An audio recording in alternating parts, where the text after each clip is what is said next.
গোলোকগঞ্জত অসম দৰ্শন আঁচনিৰ আধাৰশিলা স্থাপন।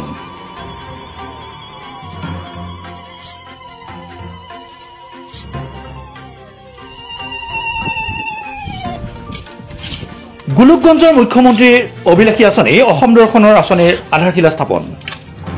গাইখোৱা গাঁও পঞ্চায়তৰ অন্তৰ্গত গাইখোৱা শ্ৰী শ্ৰী মা কালী মন্দিৰ চুটাগামত মন্দিৰ নিৰ্মাণ কামৰ আধাৰশিলা স্থাপন কৰা হয়।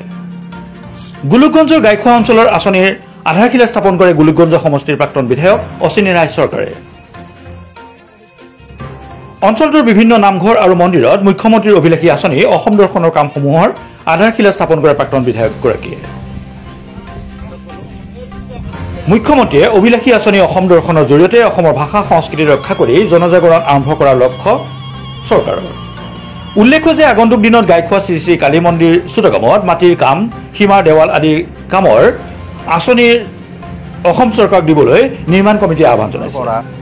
মানে ছোট আৰ কি মানে অলপ মানে সৰু ডাঙৰ হিসাবে মানে মন্দিৰ একটা যে স্থাপন হ'ব আর কি তার কারণে খুব মানে ভাল লাগছে আর কি। আসাম দর্শনের আঁচনিয়ে আমার এই ছোট ধামত যি আমার ছোট একটা আঁচনি দিছে এই আঁচনি নিয়ে আমার এত অঞ্চলের রাইজ নিয়ে আমার একগোট হয়ে আমার এই একগোটত বা এইখান সভাত আজি আমার প্রাক্তন গোলগঞ্জ সমষ্টির প্রাক্তন বিধায়ক মানে অশ্বিনী রায় সরকার দেবে আমার আসিয়া শুভ উদ্বোধন করলে। সুজয় বমনৰ সহযোগত কৌশিক দে ৰিপৰ্ট ইউনিভাৰ্চেল নিউজ।